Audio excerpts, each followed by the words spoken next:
Thank you, Mr. Chair, and welcome, Chair Warsh. Congratulations, and welcome to the Financial Services Committee. I represent the Massachusetts 7th Congressional District, a beautiful, dynamic district, and also one that is deeply unequal.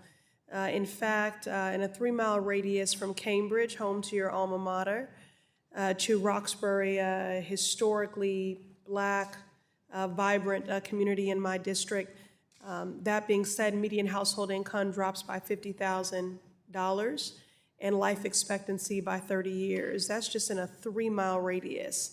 And those inequities are not naturally occurring. They are man-made. They're the result of intentional and deliberate government action. So I'm here, and what guides me is the work to be just as intentional and just as deliberate in making sure that government works for all people. And I know we're just getting to know one another, but I hope I can count on your partnership in that mission, Mr. Chair. I'm going to begin with what should be an easy yes or no question.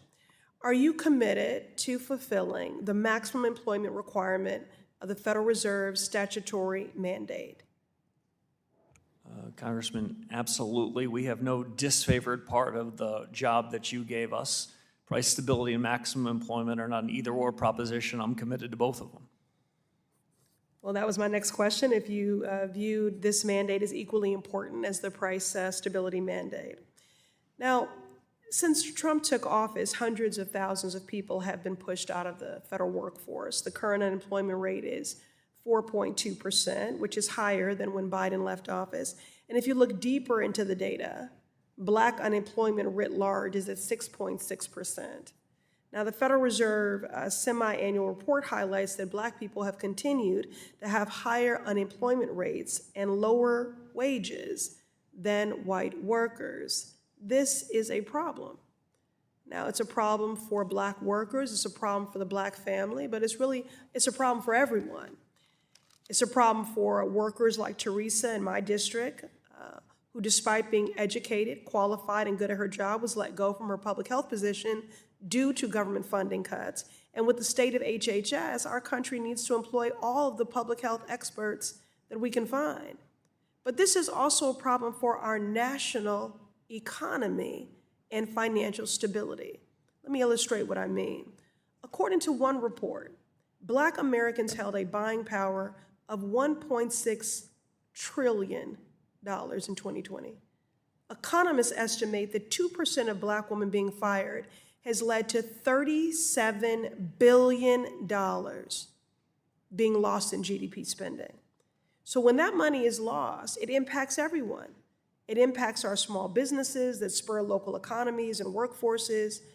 So the point is, when Black workers lose, everyone loses. So Chair Walsh, given the persistent racial disparities in unemployment, will you, as Federal Reserve Chair, commit to confronting these workforce challenges that Black workers are forced to endure? So, Congresswoman, I'll say this, which is the U.S. can ill afford to leave any individuals behind.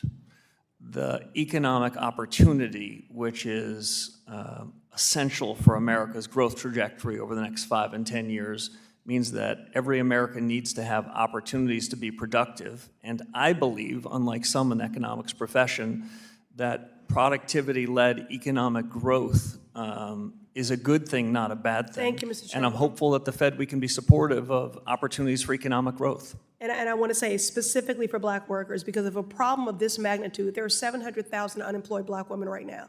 If a problem of that magnitude was happening to any other group, we would do the analysis and we would have a plan. So I'm going to ask of you what I asked of your predecessor, for you to come and brief the Congressional Black Caucus on your strategies and efforts specifically to the Black worker, given the disparate impact. You know, you've talked about your refusal to tolerate a persistent high inflation. I need the same rigor, the same vigor, and the same commitment when it comes to the Black worker. It's already a part of your mandate. So American workers, no matter their background, have my commitment to do what we can at the Federal Reserve to make sure they have all the opportunities in front of them, regardless of any characteristic. Well, Mr. Chair, experts believe we need targeted structural efforts to address unemployment disparities. So I'm asking Gentlewoman's for time has focus. expired, and Okay. invite the chairman to answer your question in writing, and thank you.